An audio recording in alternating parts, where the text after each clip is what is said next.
Assalamualaikum warahmatullahi wabarakatuh. Selamat pagi teman-teman. Sebelumnya, perkenalkan saya Dina Kadima Mardiana Rusandi. Saat ini saya akan membahas tentang pandemi COVID-19 sebagai jalan kesempatan untuk transisi konsumsi berkelanjutan. Sebelumnya saya telah membaca quotes, yaitu tetap aman, tinggal di rumah aja, dan ayo berkontribusi dalam perang melawan virus COVID-19. Nah, salah satunya ini adalah menjaga jarak, pakai masker, dan juga terus mencuci tangan. Oke teman-teman, metode penelitian ini menggunakan metode studi pustaka dalam mencari kasus dan menggunakan hasil penelitian terdahulu. Dan sumber data ini berfokus pada narasi dan strategi dan narasi dari komunikasi di masa pandemi COVID-19. Dan data yang dikumpulkan tidak hanya melalui jurnal, tetapi juga melalui buku, dan juga literatur-literatur yang berkaitan dengan topik.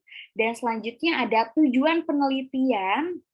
Nah, yang pertama ini adalah memberikan penjelasan lebih jelas kepada masyarakat dan para politisi mengenai alasan penyebaran virus COVID-19 dan peranan perilaku yang berkelanjutan.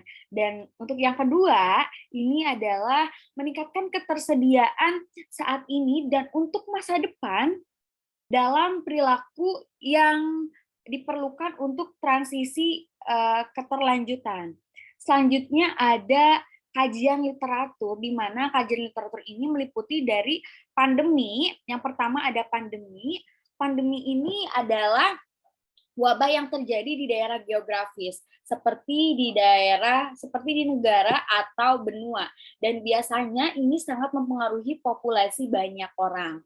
Dan yang kedua ada wabah. Wabah ini adalah ketika penyakit terjadi dalam jumlah yang sangat besar, dan biasanya wabah ini terjadi sekitar berhari-hari ataupun bisa bertahun-tahun. Dan para pakar penelitian menyebutnya wabah ini sebagai penyakit menular.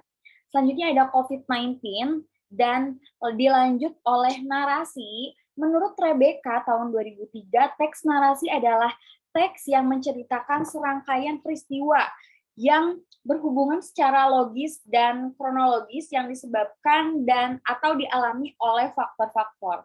Dan ada strategi di mana itu adalah suatu tindakan yang kita lakukan, dan ada juga komunikasi, karena komunikasi ini sangat penting sekali, dan komunikasi ini terdiri dari 3 bagian. Yang pertama adalah pengirim pesan dan juga penerima pesan. Selanjutnya ada latar belakang dari penelitian ini.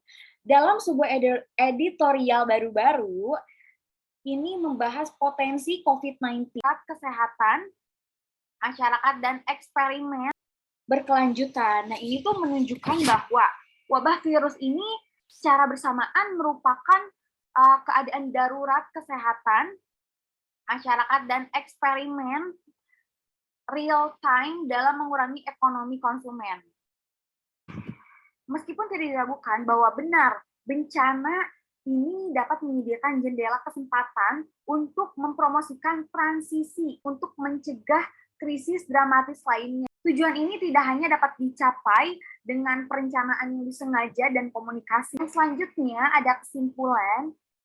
Pengamatan ini menimbulkan pertanyaan tentang siapa seharusnya menjadi target narasi di atas dan medium mana yang harus dipilih untuk komunikasi. Komunikasi hendaknya langsung seperti media massa. Krisis COVID-19 ini dengan jelas menunjukkan bahwa di negara-negara di seluruh dunia, orang-orang mencari informasi. Para pakar transisi yang berkelanjutan harus memastikan bahwa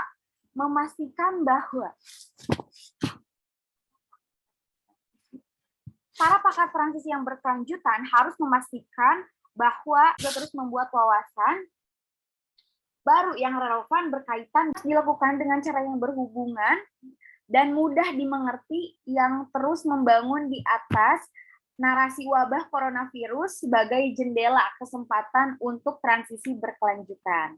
Mungkin cukup sekian dari saya. Kurang lebihnya mohon maaf. Wassalamualaikum warahmatullahi wabarakatuh.